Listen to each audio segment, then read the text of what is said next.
புதிய கொரோனா தீர்வினால் ஒரு குழந்தை உயிரிழந்துள்ளதாக சமூக ஊடகங்களில் ஒரு சில செய்திகள் பதிவாகி வருகின்றன.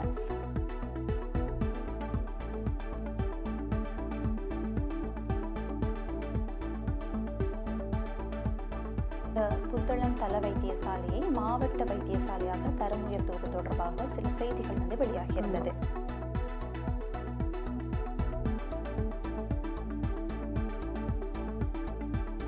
பாராளுமன்ற உறுப்பினர் டலஸ் அழகப்பெரும அவரை உங்கள் அனைவருக்கும் தெரிந்திருக்கும். அவரிடமிருந்து உங்கள் யாருக்காவது மெசேஜ் வந்திருக்கிறதா?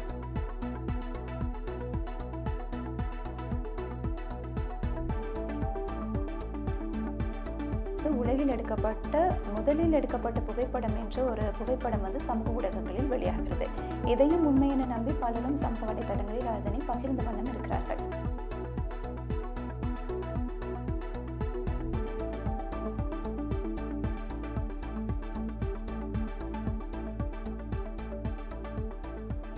வணக்கம் சுஜி.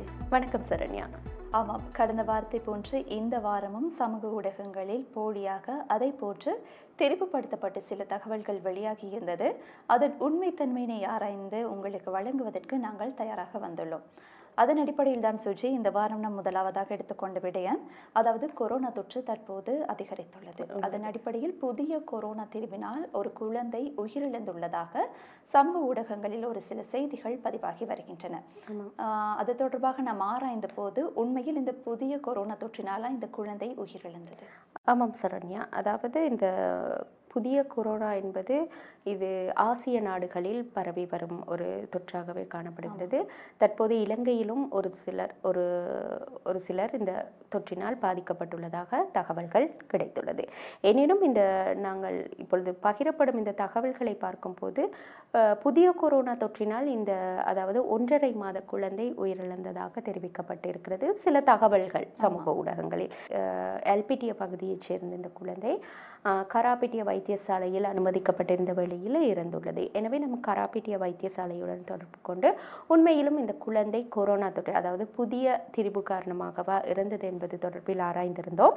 இதன் போது கராபிட்டிய வைத்தியசாலையின் பணிப்பாளர் எமக்கு தெரிவித்திருந்தார், இந்த குழந்தை வேறு சில நோய்கள், சளி, காய்ச்சலினால் இந்த குழந்தை வைத்தியசாலையில் அனுமதிக்கப்பட்டிருந்ததாகவும், அதன் பின்னர் இந்த குழந்தையின் சில உயிரியல் மாதிரிகளை பரிசோதனை, அதாவது இலங்கை மருத்துவ ஆராய்ச்சி நிலையத்திற்கு அனுப்பி பரிசோதனை செய்த போது இந்த குழந்தைக்கு கொரோனா தொற்று இருப்பது உறுதியாகி அதன் காரணமாகவே உயிரிழந்துள்ளது. எனினும் இந்த கொரோனாவானது இதற்கு முன்னர் இலங்கையில் காணப்பட்ட அந்த கொரோனா வைரஸ் தான் மற்றும் தற்போது இந்த ஆசிய நாடுகளில் பரவும் இந்த புதிய வகை கொரோனாவினால் இந்த குழந்தை உயிரிழக்கவில்லை என்பதனை அவர் தெரிவித்திருந்தார். சுகாதார அமைச்சின் செயலாளர் விசேட வைத்திய நிபுணர் அனில் ஜாசிங் அவர்கள் அண்மையில் இது தொடர்பில் தெரிவித்திருந்தார். அதாவது தற்போது இலங்கை ஆசிய நாடுகளில் பரவி வரும் இந்த புதிய தொற்றானது இலங்கையிலும் அடையாளம் காணப்பட்டு வருவதனால் தற்போது PCR பரிசோதனைகளின் துரிதப்படுத்தியுள்ளதாக அவர் தெரிவித்திருந்தார். அதன் அடிப்படையில் அண்மையில் ஒரு சில தினங்களுக்கு முன்னர் சுகாதார அமைச்சினால் அனில் ஜாசிங் அவர்களினால் ஒரு ஊடக அறிக்கை வெளியிடப்பட்டிருந்தது. இதில் முக்கியமாக குறிப்பிடப்பட்ட ஒரு விடயம் என்னவெனில் சரண்யா, இந்த சுவாச தொற்று, காய்ச்சல் ஏற்படும் போது அச்சமடைந்து உடனடியாக கொண்டு போய் யாரையும் வைத்தியசாலைகளில் அனுமதிக்க வேண்டாம் எனவும், இருப்பினும் இந்த சுவாச பிரச்சனைகள், அதாவது தீவிரமாக உள்ள சுவாசிப்பதில் பிரச்சனை அவதிப்படுபவர்களை உடனடியாக அந்த வைத்திய ஆலோசனைகள் பெற வேண்டும் என அந்த அறிக்கையில் சுட்டிக்காட்டப்பட்டிருந்தது. எனினும் எவ்வாறாயினும் தற்போது இந்த கொரோனா இலங்கையிலும் தாக்கம் செலுத்தி வருகிறது, இந்த புதிய திரிபானது. இருப்பினும் அதாவது இந்த குழந்தை புதிய தொற்றால் உயிரிழக்கவில்லை. அதாவது இதற்கு முன்னர் இலங்கையில் இருந்த அந்த கொரோனா, அதாவது இலங்கையில் நிறைவடைந்திருந்தாலும் ஆங்காங்கே இதனால் பாதிக்கப்படுபவர்களின் எண்ணிக்கை காணப்பட்டு கொண்டே இருந்தது. எனவே இந்த குழந்தையும் இதற்கு முன்னர் இலங்கையில் இருந்த கொரோனா வைரஸினால் தான் பாதிக்கப்பட்டு உயிரிழந்ததாக எமது ஆய்வுகளின் போது கண்டறியப்பட்டது. ஆமாம் சுஜி, அதே போன்றுதான் இந்த புத்தளம் தள வைத்தியசாலையை மாவட்ட வைத்தியசாலையாக தரம் உயர்த்துவது தொடர்பாக சில செய்திகள் வெளியாகி இருந்தது. அதன் அடிப்படையில் பார்த்தோமானால் கடந்த 6ஆம் திகதி இந்த வைத்தியசாலைகளை தரம் உயர்த்துவது தொடர்பாக அமைச்சரினால் பாராளுமன்றத்தில் சில கருத்துக்கள் தெரிவிக்கப்பட்டிருந்தது. இதனை அடுத்து இவ்வாறு இந்த புத்தளம் தள வைத்தியசாலையும் மாவட்ட வைத்தியசாலையாக தரம் உயர்த்துவதாகத்தான் இந்த செய்திகள் வெளியாகி இருக்குது. உண்மையில் இந்த புத்தளம் தள வைத்தியசாலை மாவட்ட வைத்தியசாலையாக தரம் உயர்த்தப்பட உள்ளதா? ஆமாம் சரண்யா, நீங்கள் கூறியது போல அண்மையில் இந்த வைத்தியசாலைகளின் தரம் உயர்த்துதல் தொடர்பில் சுகாதார அமைச்சர் நலிந்த ஜெயதிச அவர்கள் பாராளுமன்றில் கருத்து தெரிவித்திருந்தார். இதன்போது அமைச்சர் தெரிவித்த ஒரு விடயம் என்னவெனில் சரண்யா, எந்த அமைச்சரோ அல்லது பாராளுமன்ற உறுப்பினர்களோ இது தொடர்பான, அதாவது வைத்தியசாலைகளை தரம் உயர்த்துவதற்கான கோரிக்கைகளை முன்வைக்கலாம். இருப்பினும் அவர்களின் தலையீடுகளினால் ஒருபோதும் இந்த வைத்தியசாலைகள் தரம் உயர்த்தப்படாது. அதற்கான தொழில்நுட்ப ரீதியான சாத்தியப்பாடுகள், அதாவது அது சம்பந்தம் உண்மையில் அந்த வைத்தியசாலை தரம் உயர்த்தும் நிலையில் உள்ளதா, அதற்கான தேவைகள் காணப்படுகின்றதா, அவற்றின் அடிப்படையில் மாத்திரமே வைத்தியசாலைகள் தரம் உயர்த்தப்படும் என்பதனை தெரிவித்திருந்தார். அவர் முக்கியமாக தெரிவித்த ஒரு விடயம், இந்த புத்தளம் வைத்தியசாலையை, அதாவது தள வைத்தியசாலையை மாவட்ட வைத்தியசாலையாக தரம் உயர்த்துவதற்கு பாராளுமன்ற உறுப்பினர் ஒருவரினால் முன்மொழியப்பட்டுள்ளது. இருப்பினும் அது தொடர்பில் சுகாதார அமைச்சின் செயலாளர் உள்ளிட்ட குழுவினருடன் கலந்தாலோசித்து அதன் தேவைப்பாடுகளின் அடிப்படையிலேயே வைத்தியசாலைகள் தரம் உயர்த்தப்படும் என்பதனை மாத்திரமே தெரிவித்திருந்தார். எனவே நாம் இது தொடர்பில் சுகாதார அமைச்சரின் செயலாளருடனும் தொடர்பினை ஏற்படுத்தி வினவியிருந்தோம். இதன் போது அவர் தெரிவித்த ஒரு விடயமும், இந்த வைத்தியசாலையை தரம் உயர்த்துவதற்காக அமைச்சரவை அங்கீகாரம் வழங்கவில்லை.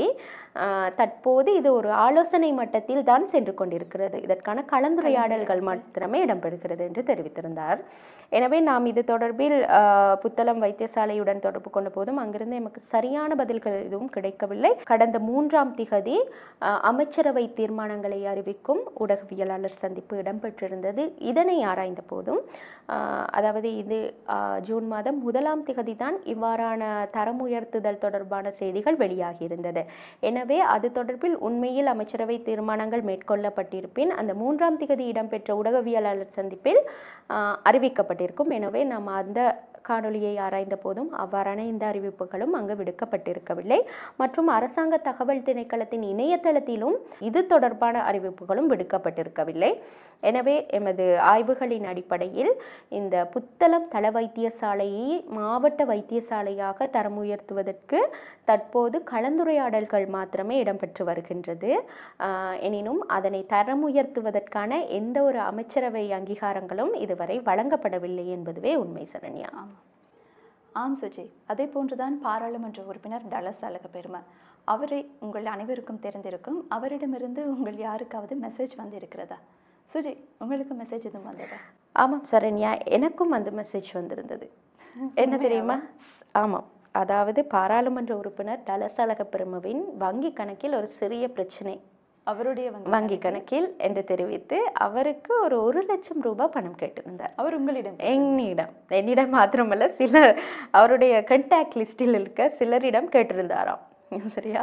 இது தொடர்பில் நாம் ஆராய்ந்த போது இது ஒரு ஸ்கேம் சரண்யா. அதாவது இவ்வாறாக அதாவது பாராளுமன்ற உறுப்பினர்கள், ஊடகவியலாளர்கள், பிரபலமானவர்களை வாட்ஸ்அப் இலக்கங்களை ஹேக் செய்து இதன் மூலம் இவர்கள் அவசர தேவையாக, மருத்துவ தேவைக்காக பணம் கேட்பதாக ஒரு வங்கி கணக்கையும் போட்டு அதன் மூலம் அழகாக, அதாவது hi, good morning, good afternoon, உதவி கோருவது, எனக்கு ஒரு சின்ன உதவி செய்ய முடியுமா, அந்த மாதிரி கேட்டு அவ்வாறான விதத்தில் தான் அந்த மெசேஜ் வருது.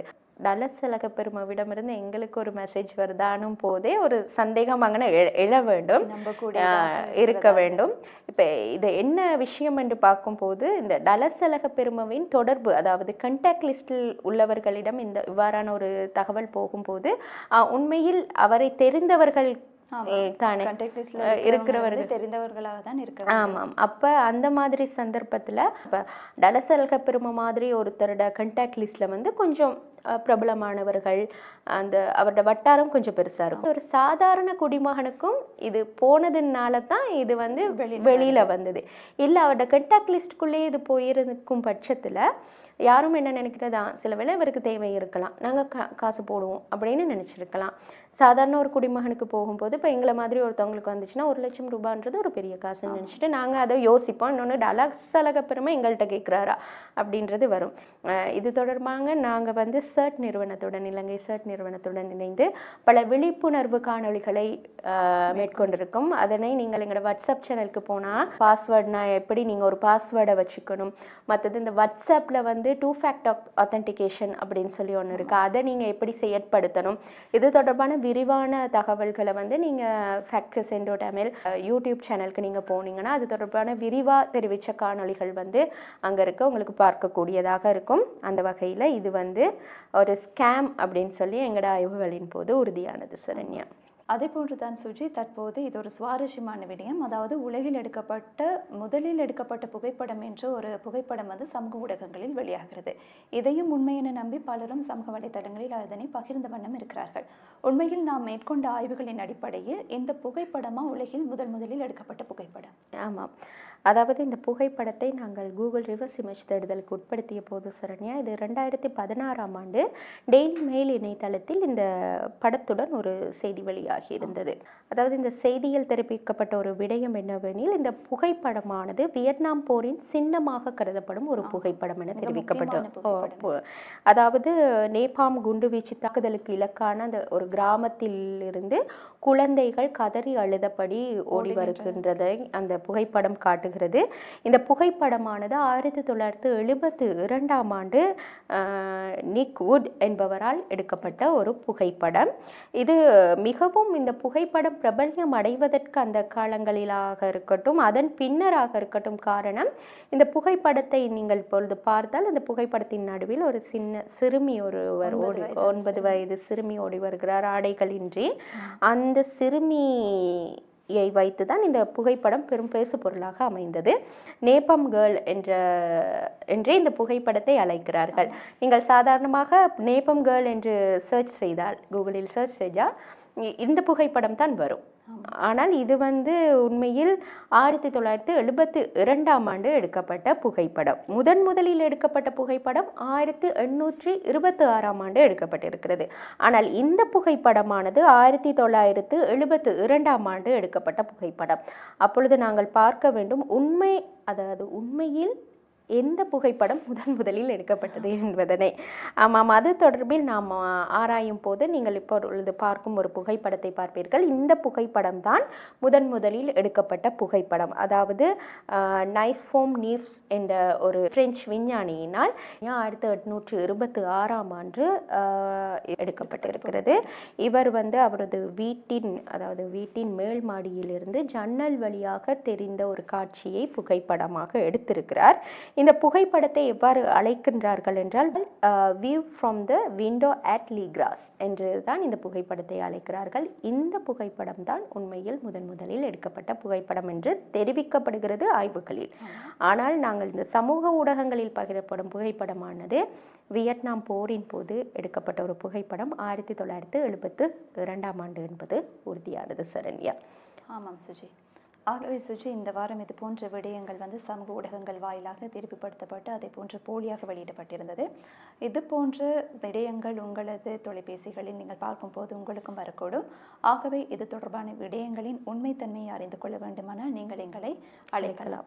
07015146996 என்ற எமது தொலைபேசி இலக்கத்துடன் தொடர்பு கொண்டு நீங்கள் உங்களுக்கு இது போன்ற சந்தேகங்கள் போலியாக பகிரப்படுகிறது என்று எண்ணினால் அது தொடர்பான உண்மையை அறிவது நீங்கள் எங்களுடன் தொடர்பு கொள்ளலாம். இதே இலக்கத்தில் நீங்கள் வாட்ஸ்அப் வழியாகவும் அந்த கிளைம்களை நீங்கள் எங்களுக்கு அனுப்பி வைக்கலாம். 07015146996 என்ற அந்த தொலைபேசி இலக்கத்தினூடாக நீங்கள் எங்களை தொடர்பு கொள்ளலாம்.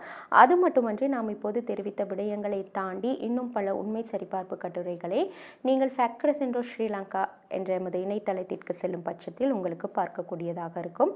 அதுபோன்று எமது மற்றைய சமூக ஊடகங்களான அதே போன்று யூடியூப், ஃபேஸ்புக் மற்றும் டிக்டாக் போன்றவற்றிலும் எமது காணொளிகள் காணப்படுகின்றது. இது போன்ற விரிவான காணொளிகள், அதே போன்று சுருக்கமான காணொளிகளை உங்களுக்கு காணக்கூடியதாக இருக்கும்.